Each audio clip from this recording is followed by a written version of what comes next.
In a world where cancer and diabetes are expected part of life, one founder asked the radical questions. What if the chronic disease could be history? Sushant Kumar left a high-paying corporate career to fight trillion-dollar pharma giants with code, science, and guts. He built Genefitletics, a biotech startup decoding human biology to detect disease before it begins. Today, we go raw and real from his father cancer diagnosis to launching Agegorithm to building a biotech engine out of a 7% team.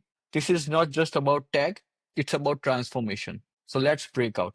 Hey everyone, I'm Darshil Khunt, founder of credx.club, and this is Breakout. Here we don't do usual interviews, we go deeper into the raw stories behind visionaries who change entire industries. My guest today is Sushant Kumar, founder of Genefitletics, a company that isn't just innovating in biotech, it's trying to bury chronic disease for good. So if you have ever wondered what it looks like to go from spreadsheet to sequencing or from personal pain to professional mission, buckle up.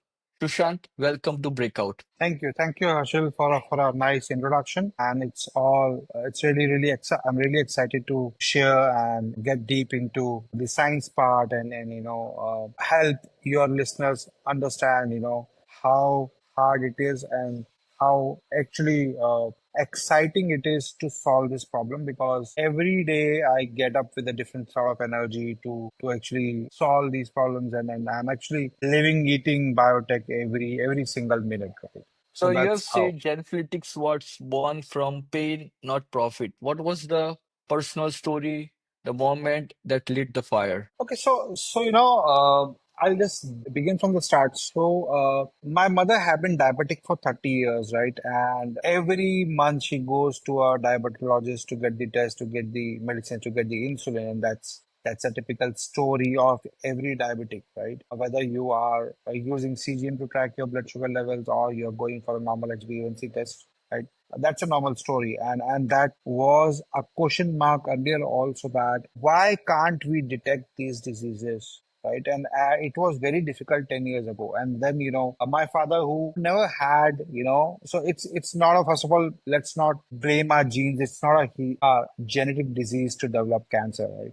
And again, my father had a very different, he had some digestive issues and he had an sort of autoimmune condition which was not diagnosed. He had an ulcerative colitis, which again, since there was no proper diagnosis and it translated into cancer because it actually led to the mitochondrial dysfunction and growth of cancer cell. And that is something when we saw that, the doctor told us that, you get all your papers, all your will and property things done because we don't know whether you'll be surviving or not. And that's a typical story of most of the cancer hospitals. That's how it is because when you're detected with cancer in a PET scan, it shows you have a cancer. It's already you're signing something, uh, with the uncertainty that you will survive. And that was the entire thing which started off gene Genefletics, right? And again, a lot of companies in India and elsewhere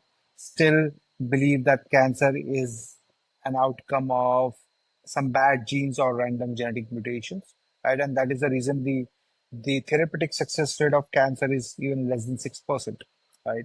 And in some cancers like brain cancer, if you have a brain cancer, you will not even survive. It's very hard. And again, that was the starting point. And since I didn't came from that particular field, right, I could think in a very different perspective, right? So if I would have been a biotechnologist or a doctor or a PhD in biochemistry, right, I may have still thought cancer being a genetic disease, but I started in a different way. It was very shocking to learn, that 99% of our biology is not in our control. It's in control of the microbes. And that was starting point, right? Because I also thought if I have bad genes, probably, that is something I have to carry, right? But it was never about genes. The genes are just a potential to develop a disease, right? So idea was what changes happens inside the body when we develop a disease. And frankly, there was no data in place, no test in place, no mechanism in place to develop such solution. And when I started, I never thought of probably I'll build and early detect tests for a lot of diseases. I thought of probably I'll start with microbiome and maybe it will be more focused on the gut microbiome solutions, and then we will look forward how we could develop more out of it, right? And that was the starting point when we started researching. So we had microbes in our gut, we had microbes in our mouth, we have on our skin, in females and vagina, on hair, everywhere. And again, these microbes control our biology. Cancer is again no different. So cancer, whether it is cancer, whether it is type 2 diabetes, whether it is cardiovascular disease, which are, by the way, the most life-threatening diseases, right? Still, we are seeing in diabetes. We have at least 10 companies in India I've seen who are working on the diabetes management front, or working on building CGMs, or now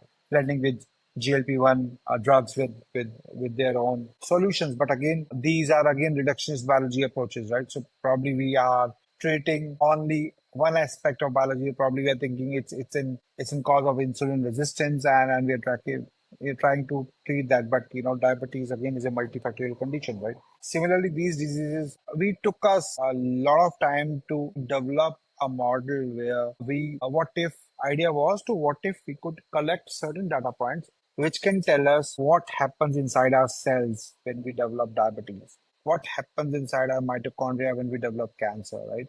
And still there is no one. So there are microbiome companies in India, but they're again focusing too much on selling supplements, or maybe sort of Their own selling personal products. wellness as a test, because the problem is that microbiome is not regulated right now, right?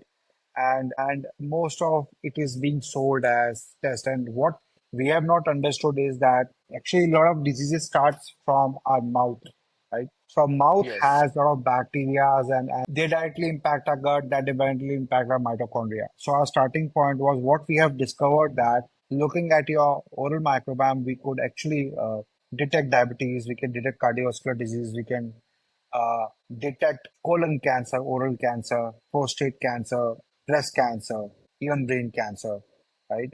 So there have been a yeah, lot of that's these. So there a lot of these data points are not India specific data points. And when we started building this, we got answers from some of the incubators. Oh, we don't have some old age professors, right? Saying there's no data, and I think solution is it's very early, and how do we build this? So that's why we told them we have come. That's why we have approached you, because we want to build this data point. So biotechnology or a deep tech in biology is all about the right set of data points. So we are seeing this sort of calling machine learning and AI and generative AI and chat GPT and a lot of these things, right? But what we have discovered is that all these are systems and these are processors. So they need the right raw material, they need the right data sets. The problem is we are again feeding AI and all these MLs and all these algorithms with the wrong data sets. So that is yes. something biggest gap right now in the Indian or anywhere in the global healthcare market. Yeah, so that was your personal story. I also lost my father with poem syndromes. So that is one of the rare diseases in the world. I think in whole over the world there is only 20 to 30 cases and there is no cure for that. So I lost my father back in 2017. So that was kind of a journey. I resonate with you as well that on an early stage there is no detection of anything, and unless and until it's too late to find any solution or cure for that. And when you look at when you started in a corporate finance, right? Did you ever imagine yourself leading like a biotech company? No, I never thought. Frankly, I had always in mind that, I may end up starting something in fintech space, right? I never had an idea that, frankly, I always hated biology in my school, right? During my high school, I never liked biology. But I don't know, somewhere down the line, I had that flair to learn more about these fascinating things about how our body works. It's really, really fascinating. Every single second, there are more than 10,000 transactions happening inside our body. So it is very fascinating to learn, uh, to understand these biochemical reactions, right, and how it is. So that's how I could transition from a very very unrated background to get into to biotech. Also because what I feel is that I come from a very different background, so I could see things in a very different perspective, which a lot of people maybe who are operating, I'm not saying that they do not know the solution of problems, right? But the point is that they are living in a compartmentalized zone. Their thought process is very compartmentalized. So this is So when you talk of cancer, you will start looking at certain mutations. You don't think beyond that. We have these tests, we have these technologies, we have cancer testing companies, right? But still, we do not have any solutions for cancer. So you have spoken about your own health, like obesity, fatty liver, and the generic advice of like eat less, move more. What made you realize that the system was broken and it has to be rebuilt? Okay, so I'll tell you what happened is, since my childhood days, I used to play a lot. So I was a sports person. I used to play a lot of cricket, badminton, table tennis, right? And so I was like very active at that time. And then when I got into job and then I lost that physical activity space and then I gained weight and then one fine day I discovered that I have my biomarkers are going out of whack and probably I need to relook at my health, and that's how I almost in 2.5 years, I lost somewhere around 25 kgs, right? And again, That's good. that was a typical. I'll admit that I did a lot of mistakes at that time because I also fell for the same, theory of eat protein, eat less, and that was good, right? For initial. But when you go from a long-term perspective, I started developing digestive issues because of consumption over consumption of protein. And again, so I've been very, very vocal about the protein consumption also on social media and a lot of these interactive platforms. But yeah, so that was the thing, and then I started learning a lot about nutrition, and because I was at that time quite fit, and I have been a trekker since my childhood days. So I've done more than 20 treks, and so I know the in and out of what it takes to do a trek, right? So I've done as big as 110-kilometer treks in Sikkim, and which was a quite right, which is again a quite snow belt, and that's not a commercial trek sort of, right? So I understand this, and that's why that actual point was the point where I started focusing more on my health and understanding nutrition as such. And Perfect. and, and that's why still I feel we not even 1% understand nutrition in a correct way. So because the pharma company has made like a routine, they follow the same path, or because of the exposure, it's also like they don't just follow the same path what they want to sell. So there must have been fear, right? What was the hardest part about walking away from like 22-year corporate finance career? So fear was if fear was always there that what if it didn't work out, right? But over time I never had that fear, because I only focused on what I have to do, right? So if so one thought was obviously I have to work hard for this and I have to put my 100%, even 500% for that, right? If it didn't work, then probably, we may jump onto something else. And Yeah, it was not a easy journey because when I started, I didn't have that kind of money to invest from my own. So I actually started writing resumes for senior folks for C-suits, and that worked so well that I was getting paid $500 for writing resumes, right? And that is that's how impressive. I made that money, and then I put that money into my biotech business, and that's how I slowly, steadily funded from my own skills, right? And here I see. So it was a very tough journey, right? I was getting into resumes, and then I also got certain financial model, financial, investment banking projects, which I also undertook, right? And all those was the objective to fund this business, right? And that is why it took us almost 6 years to reach a place what we have right now, right? Yeah. So over a period of time, this fear has gone, right? So we have gone through two cycles where at least two cycles, if I remember right, that we were short of money, and again, we were thinking, okay, what we'll do if we do not if our bank account is completely zero, right? So, but still something turned up, and then money came, and then we started. So these there have been two rounds as such we have seen, right? So we don't feel that way that, if we do not have funding, we will stop the business. That is not going to happen, right? We are going That's to the founder continue. mindset. Yeah, yeah. And because, frankly, the point is that we are working to solve a problem. We are really working for a cause. And for us, money making is a byproduct, right? So over last 6 years, we have not drawn salaries. Right? As a founder, we have not drawn salaries. So whatever we have been running our home without our own savings, right? What we have. But thing is, we want to solve this, and that's how. So whatever money we That's have the made from the ultimate business, vision. yeah. So we have reinvested into the business. We are not trying to build a wealth out of it right now.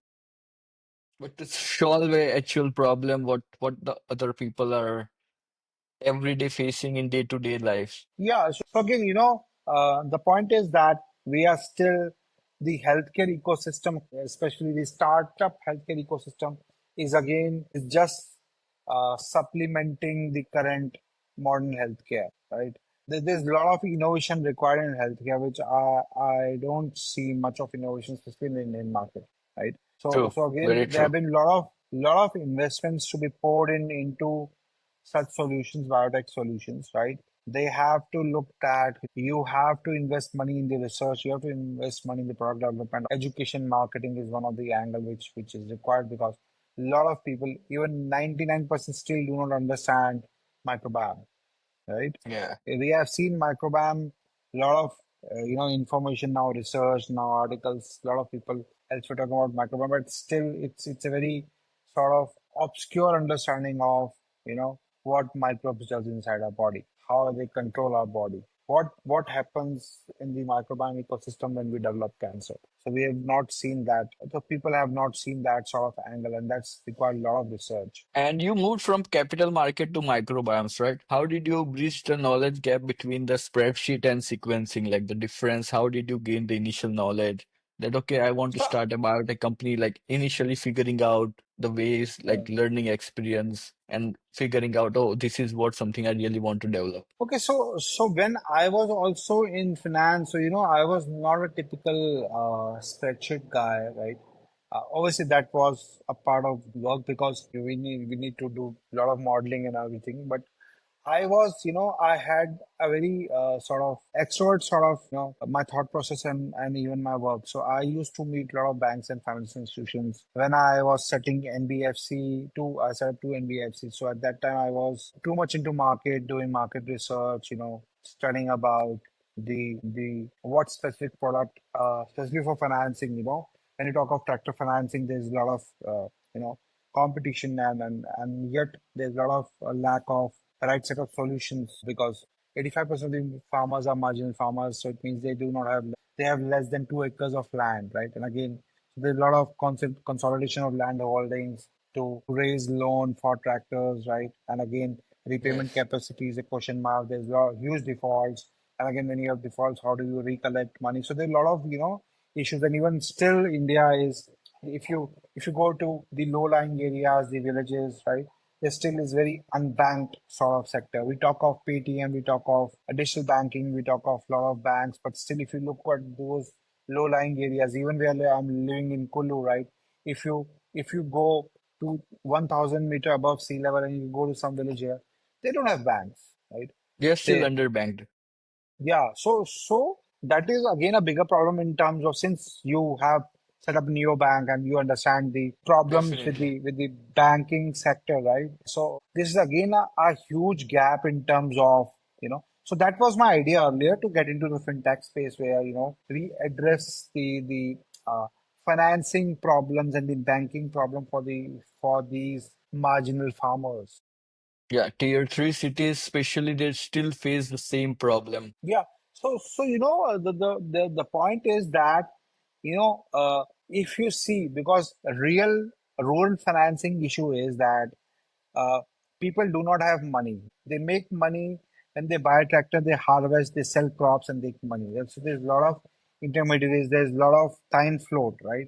So if you are harvesting or you're growing crops, by the time you harvest and cut and sell, it takes around 3 to 4 months. If there's different weather conditions, it impacts, and they have a lot of credits to be paid to money lenders, to other people. So these are the real problems, right? Similarly, healthcare is a very different problem altogether, right? Because again, in healthcare, we are not solving a problem. For instance, I'll give you an example. So it is just a today's talk with someone, right? So someone had a root canal, right? And so your teeth is connected with everything inside the body. So when you have root canal, probably you are breaking that flow of electrons, and then it is going to impact the mitochondria. And that is one of the starting points. So what we have found that everyone who has cancer have an oral infection, right? So now this guy who had this root canal, his dentist advised him to use mouthwash, right? And mouthwash kills 99% of your oral bacteria.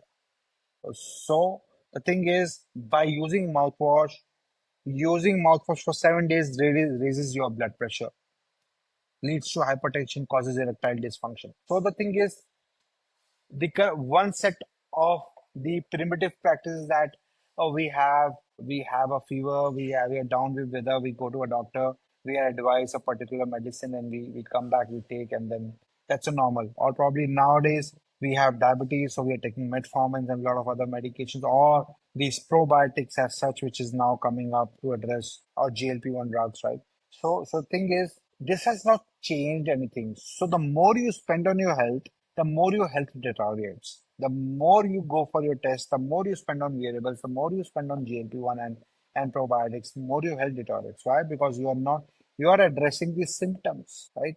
You are Yeah. addressing the signals, right? You are not going to the root cause of the problem. So that has been a problem since 2019 when diabetes management companies came up, and there were a lot of funding which went into VC funding, which went into diabetes management with the CGM sort of, models, right? So you attach a particular non-invasive method of tracking your blood sugar, right? Now I'll take a bit of time to get into much deeper into this because this is a bigger problem here, right? So when we track CGM, you track your blood response, your glucose response or glycemic response to a meal, right? So you it doesn't tell a response to a food, right? Because you don't say I'll first eat, I'll then take kidney beans, I'll then take curd, or that. There's not a way you consume Yes. food together, right? So it doesn't tell you the response to a food, or rather, again, a food is a combination or constellation of 200 plus molecules. So it even doesn't tell response to a molecule. So the point is, and again, when you start consuming certain foods, your microbiome changes in 3 months. So a food which was causing spike 3 months earlier will not spike now, or food which was not causing spike will spike now. So it again becomes a guesswork. So that Mm. is the reason CGMs does not work. So what we have built in our system is now we could predict your insulin response. Based on your microbiome pathways, we could actually tell you that almond or spinach or arugula or potato is going to spike your blood sugar and by how much before you consume it. And these are based on those specific molecules we look at in every food. So just taking an example of this is a problem in diabetes. In cardiovascular disease, again, we have a problem that we think cholesterol is a problem. We are taking Cholesterol, statins yes. to suppress cholesterol. But the fact is that if you are suppressing cholesterol, you are actually increasing your risk of heart disease, right? So the problem is cholesterol is not a problem. Your oral health is a problem. Your oral health is directly connected with the cardiovascular disease. The point is the entire system. If you have a heart issue, will you go to a cardiologist or you will go to a dentist? Definitely. It's they will go to a cardiologist, and still in India, people think like unless and until they have a specific tooth problem, they don't go to the dentist. It's Yeah, not like because here then in like in North America or in Europe, like they go for regular 6 month cleanup and everything. Because I do had work in like a dentist industry for like 1 year, so I was overlooking for all the insurance coordinators. So I do know about because when I entered the dentist practice, I did know that okay, most of the people doesn't come for even for the yearly routine checkup, and later on found they do develop a certain different kind of diseases based on that. yeah, so I've been speaking to a lot of dentists, right?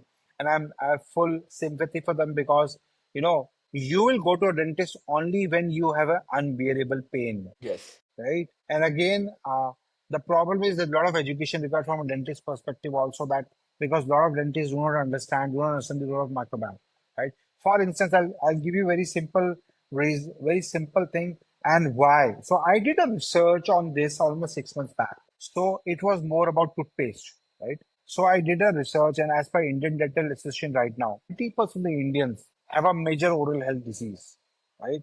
And since oral health is connected with the overall body, so 90% of us have developed or are developing a disease and we are not aware of it.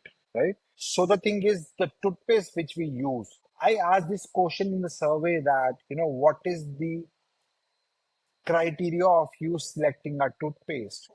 64% of the respondents told that it is the ingredients of the toothpaste. So now every toothpaste, 99%, 9% of the toothpaste have fluoride in their toothpaste. Yes. Only because in 1958 someone found that fluoride causes less cavities, so they started putting fluoride in toothpaste. Now it means that people are not aware that fluoride is a neurotoxin. If fluoride, if you search for it, fluoride is found in rat poison.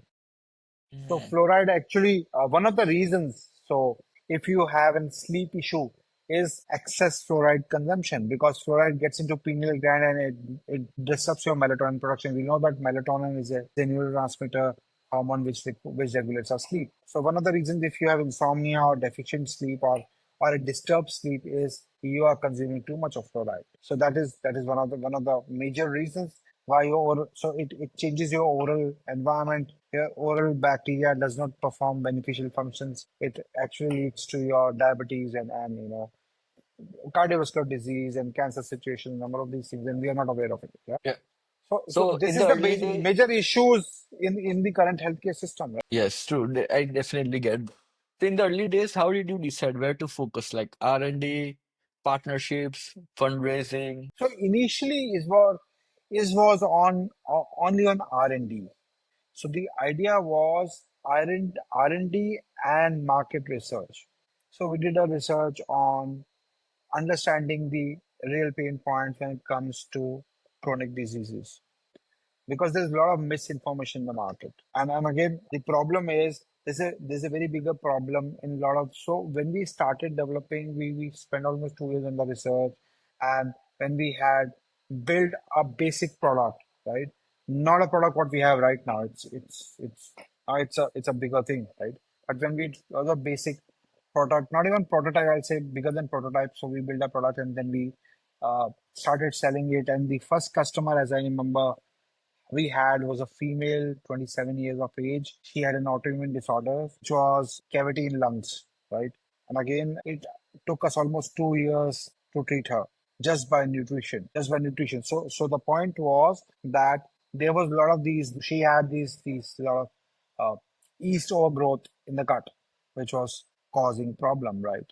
So there was a lot of these histamine and candida strains which was causing problem, right? So initially starting point was obviously parallelly running market research and the basic research and development, then slowly and steadily getting too much into research, getting into R&D, and then also starting education focused podcasts on taking that aspect of the connection between microbiome and various health conditions. So initially it was gut microbiome. Initially, if you see my podcast, maybe in 2020 podcast, it was quite different from what I talk right now, because at that time I was just gaining knowledge.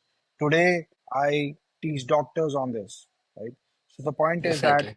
I have figured that, a lot of founders, I'm not blaming anyone, but a lot of founders haven't feel that, okay, I will hire ABC person to handle research, to handle product, to handle blah, blah, blah. So my point was very clear. Whether money comes or not, right?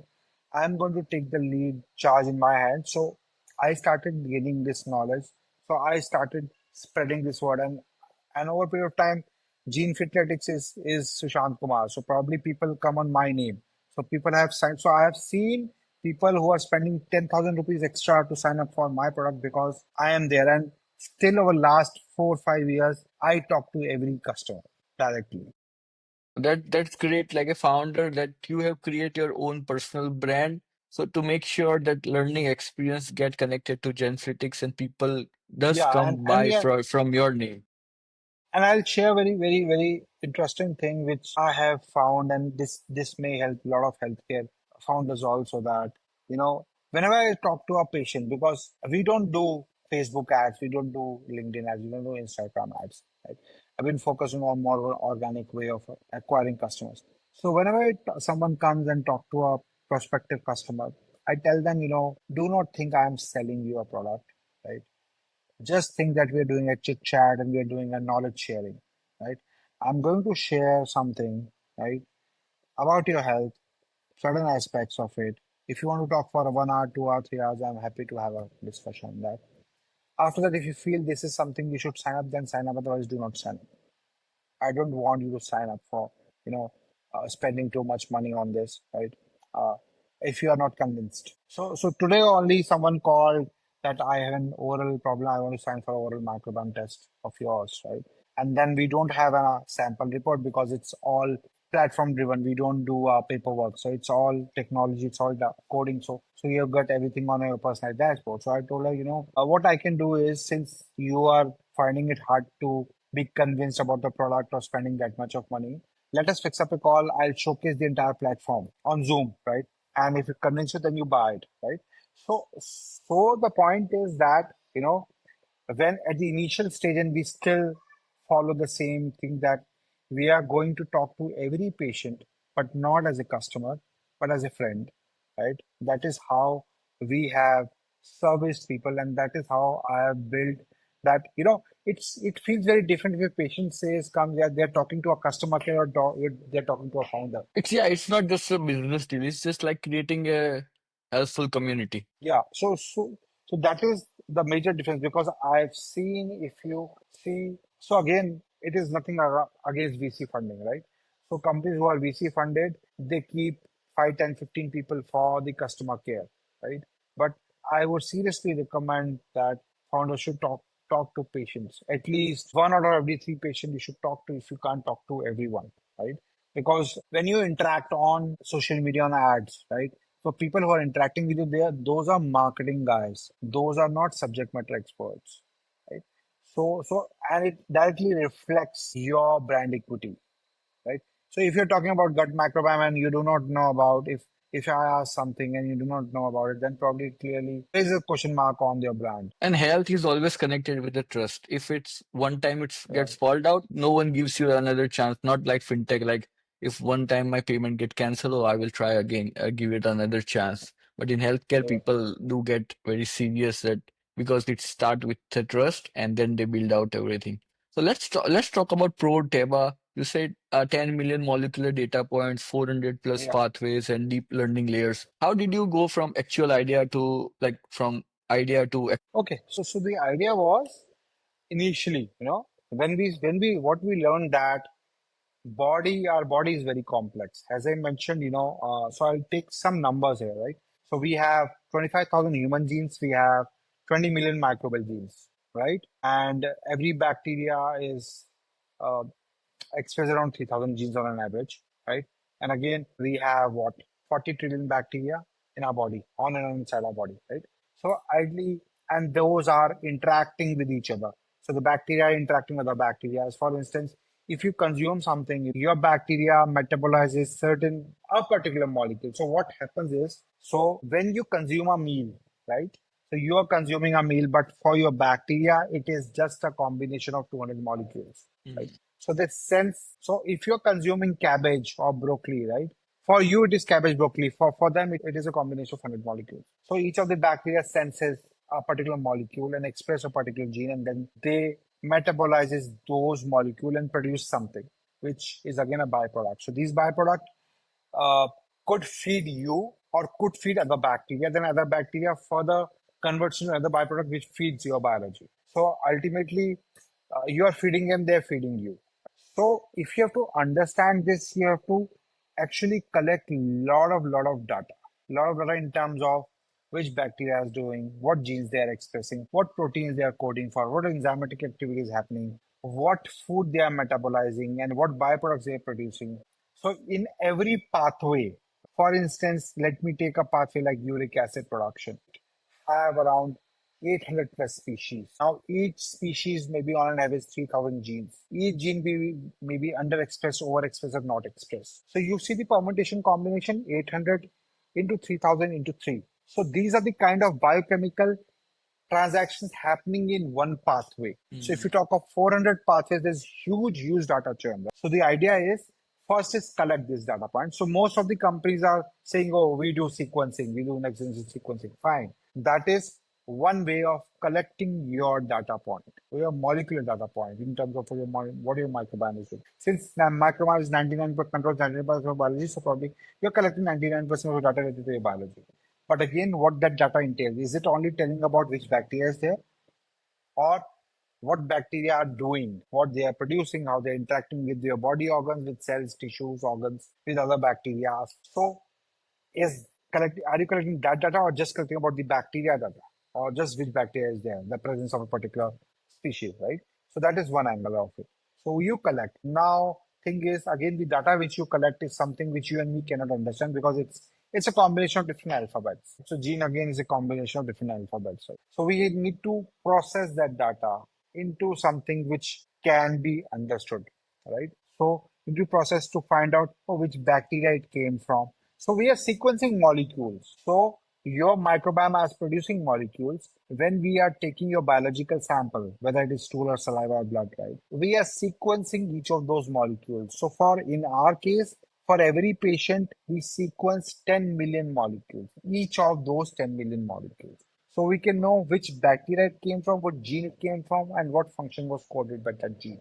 So it means that what function that gene was performing. So again, it is not about gene, but it is the expression of gene. So based on the Mhm. external environment, your genes would be overexpressed or underexpressed. So methylated or acetylated. So probably, your genes are being expressed because they are performing a particular function. So when they express, they actually produce a particular protein, which is again, or activates a particular enzyme that perform a particular biochemical function.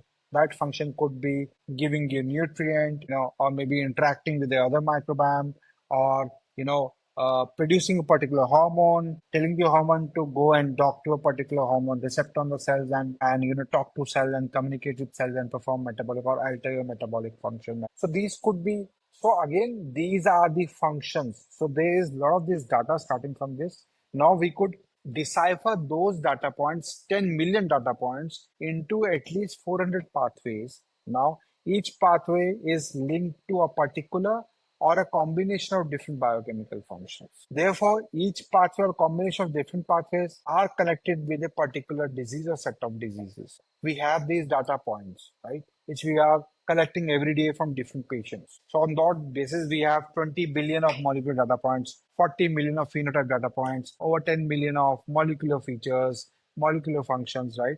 Again, we have these data points. Now we make a sense of it. So again, if you have seen, there's a lot of people talking about chat generative AI, right? So what we search on generative AI, we search, okay, is potato good for gut? Let's assume, take an Mhm. example. You search on any generative AI platform, is potato good for gut, right? It is a generalized answer. But if I want to find an answer, is potato good for my gut? That cannot be answered by your chat GPT or by your generative AI, because they don't have information about your biology. So our system in simple terms answers this. Okay, how your body is going to react to a particular food even before you consume. For instance, if look at the oxalate metabolism of a patient and it is suboptimal, it means that, so oxalic acid is something anti-nutrient which is found in a lot of foods like almond and spinach and a lot of these things, right? So if I don't have certain bacteria active that can neutralize this anti-nutrient, so it will enter our bloodstream and it will form crystal. It will start impacting our gut lining, and we may have spike in blood sugar level. So by eating spinach, if you have an oxalate metabolism, spinach can spike your sugar level, right? But it will never. But our mindset is that sugar level is only spiked by sugar, by consuming glucose, right? But spinach can also, because you have oxalate, and oxalate can form crystals that can lead to inflammatory reactions at the body, which can cause blood sugar. So we can tell, looking at, okay, if I ask, will spinach spike my blood sugar level or not? So you can find answer to that, right? So by looking at the molecular data, by looking at combining this data again mathematically, so it's not a simple mathematical average, right? So we have built in-house machine learning models here. It's not something which we have outsourced from outside. It's in proprietary models what we have built, right? So looking at whether we are looking at single value decomposition or vector matrix method, or these are normal statistic or other statistical techniques, right? Looking at the test of significance, also this is p-value and a lot of these statistical methods. So based on that, we have built these models where we could actually using this model to detect disease onset at least 10 years before clinical symptoms appear. If someone shows that cardiovascular disease is an onset right now, it means that after 10 years, his test or any other test will show that he has a cardiovascular issue, but not now. We are telling you right now. And based on nutrition, based on your pathways, that is again very complex. What is happening is that there is a mathematical mapping of these pathways and activity level of each of these pathways with 40,000 plus molecules. So in our nutrition ontology, we do not have something called broccoli or cabbage or no. So there are 40,000 molecules. We map how each of the molecule interact with each of those 400 pathways. Okay. That determines what food, for instance, let's again take a simple example, spinach. If someone oxidate metabolism spinach, so we will say spinach has high oxalate, so let me place in avoid list.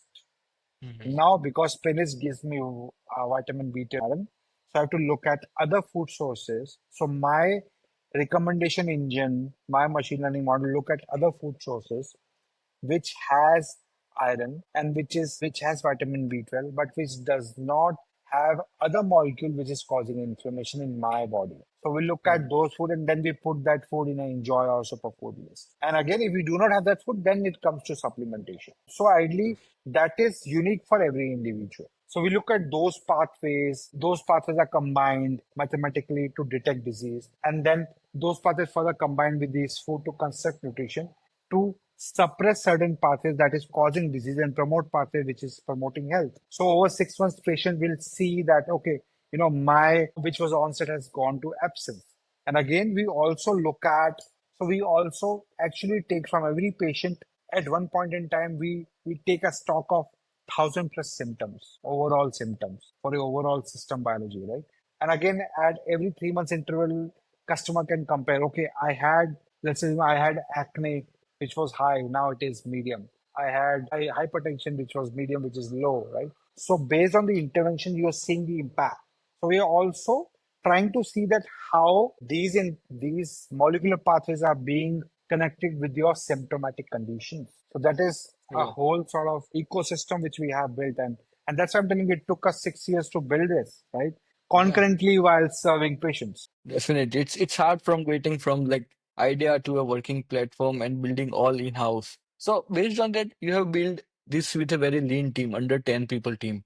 How did you attract biotech talent without heavy VC funding? So frankly, we don't have any biotech folks. We did have we played very smart, right? So what we did was for biotech, we went to certain colleges and we hired interns. So the idea was I was doing a lot of research, so I guided them. This is what we need to do, and this is what we need to build. Because the idea was to build that research and data points so that I can work with the tech side in terms of building a particular architecture. And then when I have built that architecture, we have the tech folks that can code it. So I'm making that work easier because the entire architecture has been built by me directly, right? So when I have built that, they only have to code it. So I don't know how to code it, right? I'm not a tech guy. So ideally we have the tech team who does the coding. And so probably again, all these on the back end is the machine learning vector matrix models. It's entirely mathematics. So in simple words, our platform is nothing but biology plus chemistry plus mathematics. So there's a good to say these jargons like machine learning and AI and all that stuff, right? We do not, we talk of mathematics here, right? So because there is a two by two matrix that we are looking at, so we look at the vector matrix algorithms, what we have built. So ideally, it is not that it is very complex that looking at different data sets and using vector algorithms to come to a score and quantify each of these pathways. So we quantify each of the pathways. So we assign a score to each of these pathways. And so every new customer comes, it feeds an algorithm. An algorithm further changes the weightage for every pathway, every bacteria, every phenotype. So ideally, this is every day we are new learning, right? And there are some customers ask, oh, I had when you gave us this magnesium absorption rate was 50%. Now it is showing 75%. How is it changed? So probably it's so there are two ways. One is obviously we are looking at new research, new bacteria, which every month we feed our algorithm. And then based on the new data points, the weight and the machine learning calculations also go and see change here, right? So essentially that changes. So it is very, very dynamic. So probably earlier when we started was a 40% efficiency, 60%, then 70%, 80%. Today we have a 95% efficiency of or the therapeutic impact, right? Mm, Again, this is just a starting because we need more yeah, and more data on this. definitely. Tell us about like a pre-seed round you have raised of 7.5 CR, right? As you said, it was hard. How hard was it to raise capital in, especially in So, biotech so we, industry? frankly, what we raised was, so 7.5 was our valuation. What initially we raised was 25 lakhs. And for that 25, using the 25 lakhs, we ran our business for 2 years in 25 lakhs.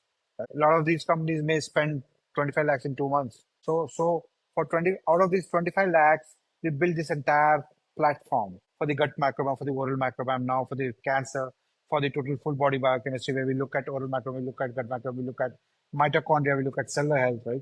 So essentially, we have now data on the molecular front, on the cellular front. So idea was we raised from certain people who were watching us and who spoke with us at numerous times, and then they found that we were very obsessed with solving this because there always a personal story behind it.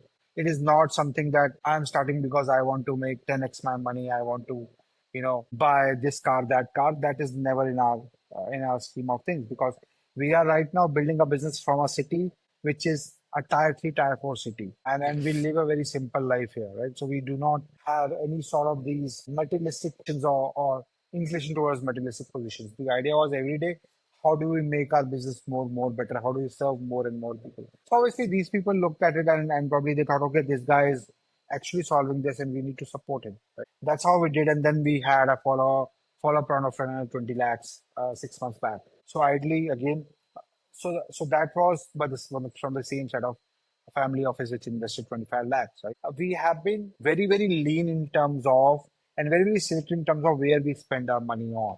Even we are not looking at, we are not doing ads, we are not spending even a single money on ad. And even PR, we look at very selectively when we do PR. We do not pay anyone. So now, you know it, we know. Every day I get 15 mails. I'm going to give you this award, that award. We'll take 25,000, 50,000. We don't go for that. We don't Even I spend that received kind it of when I money. started fintech, like every in email, get this award and be listed on this platform for this much amount, and then that's not worth it to buy. It's like actually if you're what you are valued for, that definitely will come from. So Yeah. India's preventive health market is expected to hit like 500 billion by 2030, right? What in one line, if you want to say what is not happening fast enough? So transition from the era data to the right data set. So healthcare is all about data. So the point is, I'm not saying against doctors. We are working with certain doctors also. The point is, we had a practice of trusting our doctors, and that I've seen in my case also, and my father's case also. So we believe doctors, equate doctors as God, and that has been a practice since our ancestors also, right? Our grandfathers also, they trusted doctors. The point is, you still trust doctors, there's nothing wrong with it, right? But is your health improving? No. The problem is not with doctors, right?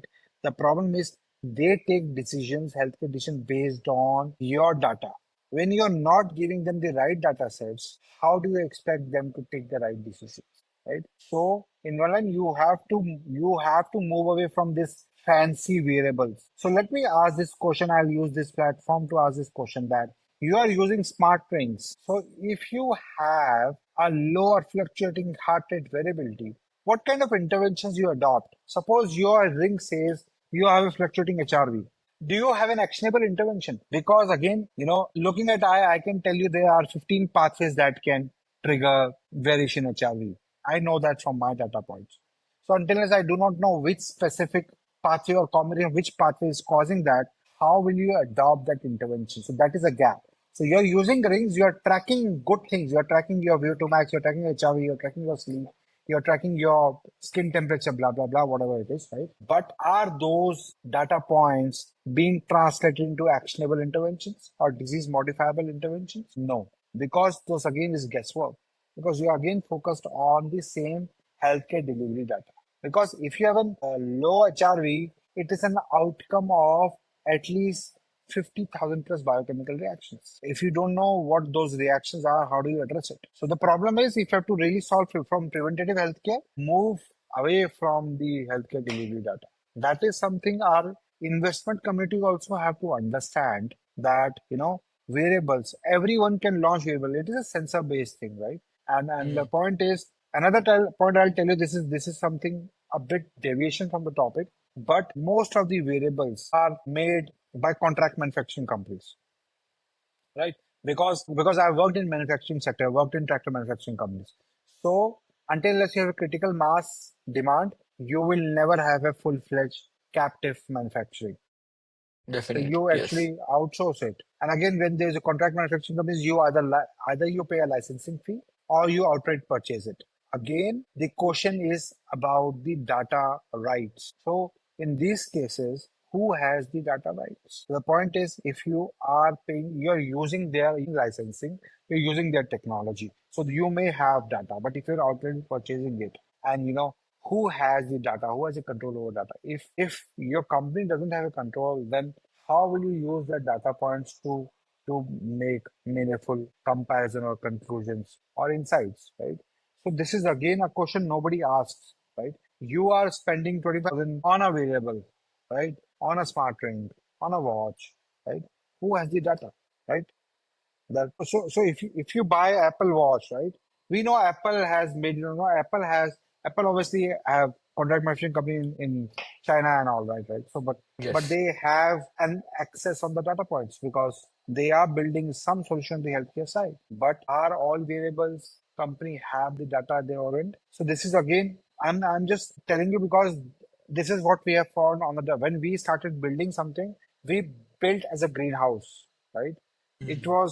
There was nothing available in the market. There was no solution, no software, no architecture to build it. That's why we build it proprietary. It took us time to build it, right? The point is that, you know, again, variables is again sensor based technology measuring your blood flow and a lot of those things. So, but again, data is important. Again, that data is, even if you're collecting that data, how you're drawing conclusion out of that data. Is it really helping? Is it really solving a problem? For instance, you're saying I have bloating, constipation, and digestive issues, and I go for probiotic. But what if your digestive issues start from your mouth? It's not Mm. about gut. So I'll give you a very simple example here. A lot of coffee companies are coming, being set up in India, coffee startups. Yes. In India, most of the coffees are produced in hot and humid conditions. In Karnataka, in Tamil Nadu, right? Assam is one of the coldest, but other than that, it's in the one of the Then, lower part of India. yeah. So all these coffee produced in hot and humid climate have molds. Now molds get into your cells, it inflame your cells. They are endocrine disruptors. You do not have right set of thyroid hormones, you do not have right testosterone. They get into your brain, you will so if you're having throat infection, if your child is having throat infection, it is about the mold problem. So you may have a mold problem, we have digestive issue. You may not have a gut problem, Mm. right? The problem is that we may adopt these probiotics, but they may not solve a problem because we are not addressing those things. So this is something. These are the questions we have to ask because we don't have that data points, right? Yes, So true. we don't know, so for instance, if you take molds, your oral bacteria form biofilms to protect us. So for them it is like India, Pakistan, mold and bacteria are enemies. Mm. So what happens when your bacteria find an enemy? What they do, what we do when we are attacked by someone else? We obviously attack, we fight, right? So they also start releasing toxins, and that create inflammation in your mouth, right? So again, that is the reason why children may have throat infections, and you may Yes. go for antibiotics, right, which may disrupt your gut microbiome, right? But you will not know that it is because of molds in your coffee or molds in your peanut or molds in your corn, right? So these are the major health issues, right? So the idea is, are we really solving? So even healthcare, when you're talking of the preventive healthcare, you should also include agriculture into this because we are spreading fertilizers, sprays, glyphosates, Pesticides, right? everything. Yes. Pesticides, right? That are harming your all crops. There is a train which goes from Punjab, I think Firozpur, to Bikaner, and that train is called Cancer Express. Because of the fertilizers used in Punjab, there's a lot of people developing cancer in Punjab, and there's an hospital in Bikaner that treat cancer patients free of cost. So every day, if you Google it, every day that train goes from, I think, Firozpur to Bikaner. So these are the problems because, again, you don't blame it for genes, right? Because ultimately, the glyphosate and all those things are getting into your cells. It is harming your mitochondria. Your cells become dysfunctional. They start growing disproportionately, and that's how you develop cancer. So again, And you, yeah, yeah, yeah. go ahead. So these are the things which we know we do not track. We cannot measure through your variables. It's just a guessing game, not just specific data. So Yeah, you have yeah. launched like a algorithm this year. How does it work in like plain English? Algorithm is this like a new beginning for someone to track like a new health metrics or someone in our audience, let's say if they are at home, what does the report look like or what they look into like when they search for an algorithm? Okay. So age algorithm is our algorithm for biological age. And so again, biological age and longevity is a talk of the town right now, right? So a lot of people are talking now about longevity in biohacking. And people are thinking, okay, I can assess your biological age. So the gold standard had been looking at methylation, looking at certain underexpressed genes, right? That was one way. Or some look at telomere shortening. So telomere are the, structure at the end of chromosomes. So telomere shortening is something which we look at for biological age. Or some are looking at, you know, blood levels, cholesterol levels, and plasma levels. So all these are work in isolation. So these do not give you a current representative picture of your biological age. So biological age is nothing but how you're aging internally related to your chronological age. So I may be 45, but my biological age may be 50. So again, that is driven, your age is driven by your cells, your cellular aging. So what we look at is more than 500 plus pathways, how the expression level of those pathways is impacting the cellular health. So what we generally look at, cellular stress, whether it is hypoxia stress or it is some toxin stress, or there's a cellular sense which is actually cells are aging rapidly, or there's an so when these proteins are being produced, there's a protein degradation, protein misfolding, or the cell membrane is actually fragile. So one of the reasons for type 2 diabetes is, I'm telling you this since it's coming from aging perspective, is bad fats, not sugar.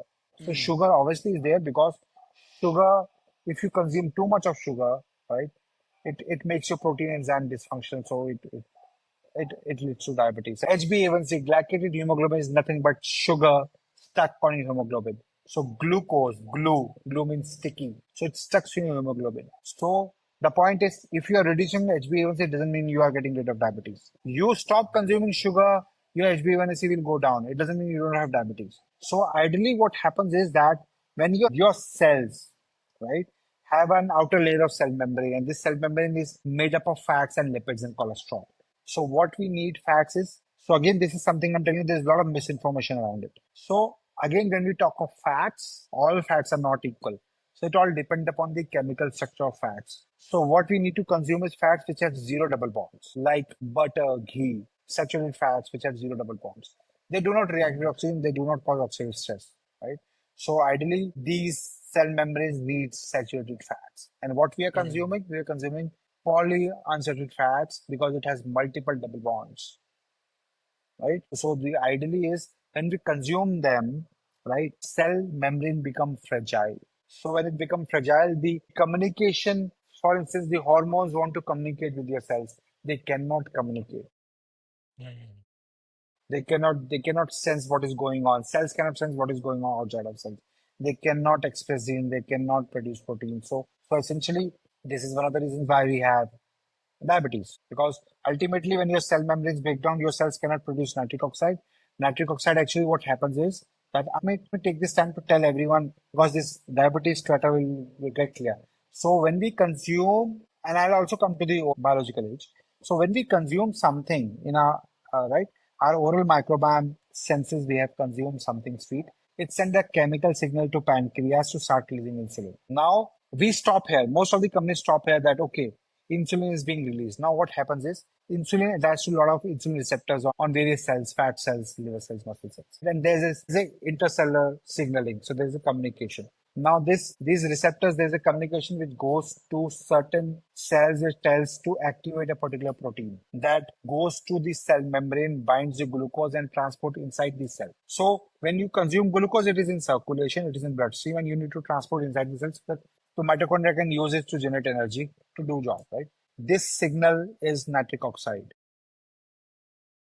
Your oral microbiome produces nitric oxide, and if your cell membrane is strong, it is we have to maintain the structure and fluidity of the cell membrane, so cells can sense and it can produce nitric oxide. So if you are not consuming good fats, you're consuming bad fats, it breaks the cell membrane, your cell membrane cannot sense, and you have diabetes, right? So when there is no signal, it leads to hyperglycemia. Your pancreas gets a signal, they release more insulin.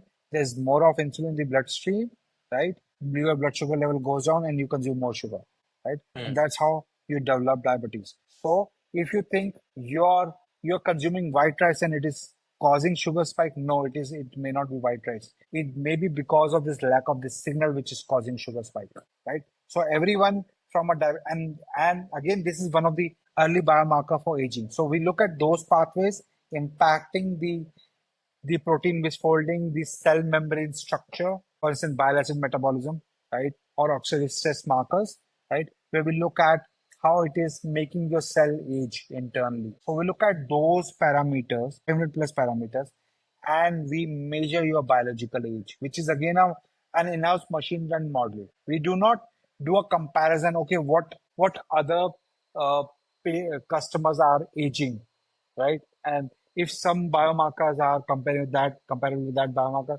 we don't do that. We measure biological age for every individual, right? And again, we can tell you your if your biological age is 50, your chronological age may be 60. So probably you are doing a reverse aging based on it because there's low inflammation, no oxidative stress. It is not causing insult to your cell, not insult to your mitochondria. So again, if it is causing it, how do you make sure that dysfunctional mitochondria is getting cleared or the cell and new mitochondria is being produced? So there's a number of these things which we need to learn from understanding our biology, right? And that's how age actually measures your cellular age. And then also deliver interventions, nutrition, supplements, which could actually maintain that age or improve your biological age.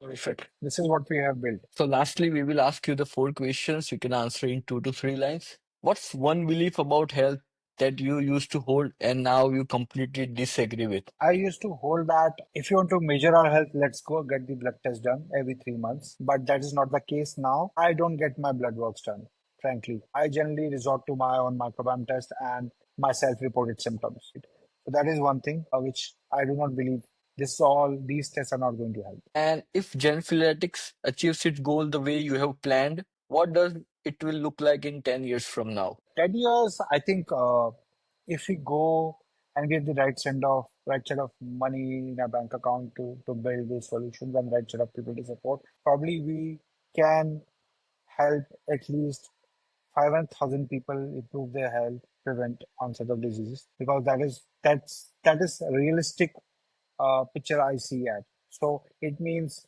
if you see next 10 years, 5 lakh people, that means 50,000 per year. It means 4,000 per month. So that is kind of what I feel should be the right approach. No, that's a good big number and a very specific number where you can actually improve the specific health for each of the individual. And what advice do you give to other biotech founder who are scared of starting out or scared of very complexity in specifically in biotech? So, first thing is get the fear out of your mind. Identify a problem which you are not passionate. So passionate is passion. We could be passionate for cricket or tennis or whatever it is. You should be obsessed about solving a problem. You should not set up a business just for the sake of raising money from venture capitalists, right? Or any investors. That is not a biotech, right? You can't do that in biotech space, right? So focus on the problem and start asking the right questions, right? For instance, if you are setting up a cancer testing company, you should ask what causes cancer, not what drug should I develop to treat a mutation, right? So we should start asking the right questions. And it doesn't matter. And I'm just saying this since I have coming from a finance background, I can set up a biotech business. So it's if anyone from a non-medical field is trying to build this business, do not be scared. You can easily build it. You should be obsessed about learning biology. Definitely. And finally, what's that one last thing you want people to remember from this conversation about you and your company? So we are here to help you. We are here to help you prevent diseases. In our scheme of things, money making is always a byproduct. So we are here just to create value for our patients. And as a founder, right, I'm going to answer each and every question for our patients. There will be no, we don't have any chat bots which respond to your on our websites. The chat on WhatsApp is something which we directly do. So that is something you can be sure of that you'll get 100% customer service and answer to all your questions that you have. Perfect. So that's a wrap for this episode for a breakout. To every founder building against the odd and every investor looking for real disruption, this was not just a biotech story. This was a story about courage, conviction, and rewriting the rules of health. Thank you, Sushant Kumar, for being real, raw, and relentlessly visionary. If you're watching this, like, subscribe, and share this with someone you care about. I'm Darshil Khunt, and this is Breakout by Credx. See you next time. Thank you, Dashit.